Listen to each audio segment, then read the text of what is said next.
اعوذ باللہ من الشیطان الرجیم بسم اللہ الرحمن الرحیم السلام علیکم ورحمۃ اللہ وبرکاتہ۔ معزز سامعین و ناظرین، تعبیرات کے سلسلے میں آج پھر حاضر ہیں۔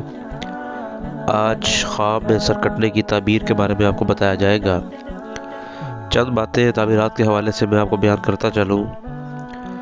پہلی بات تو یہ ہے کہ جو تعبیر ہم بتاتے ہیں آپ کو ویڈیو میں، یعنی کہ جو آپ سن رہے ہوتے ہیں اس وقت، وہ ایک جنرل تعبیر ہوتی ہے۔ ہو سکتا ہے کہ آپ کا خواب ہماری بتائی ہوئی تعبیر سے تھوڑا سا میل نہ کھائے، کیونکہ ہر بندے کو خواب اور طریقے سے آتا ہے۔ سر کس طرح کٹا ہے یہ تو خواب دیکھنے والا ہی بتا سکتا ہے۔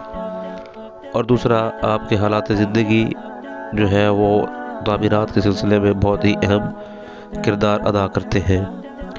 آپ مؤمن ہیں، پنج وقتہ نمازی ہیں، تب آپ کے خوابوں کی تعبیرات آپ کی حالات و واقعات کے مد نظر کچھ اور ہوگی۔ آپ کتنا دین سے جھکاؤ رکھتے ہیں، دین سے لگاؤ رکھتے ہیں، ان کا تعبیرات میں بہت سارا ایک حصہ ہوتا ہے۔ اب کوئی بھی شخص جو خواب میں دیکھے کہ اس کا سر کاٹ دیا گیا ہے، یا پھر وہ دیکھے کہ اس نے کسی اور کا اپنے ہی خواب میں سر کٹا ہوا دیکھ رہا ہے، تو اس کی کیا تعبیر ہو سکتی ہے؟ تو اتنی اچھی تعبیر نہیں ہے۔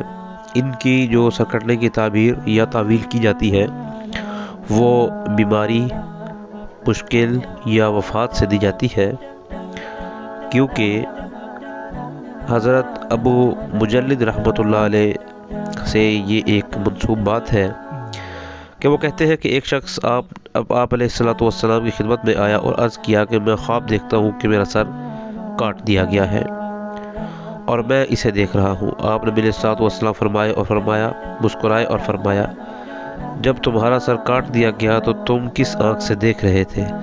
ابھی کچھ ہی دیر ہوئی تھی کہ ان کا انتقال بھی ہو گیا۔ سر کٹنے کی تعویل ان کی وفات سے دی اور دیکھنے کی تعبیر اتباع سنت ہے۔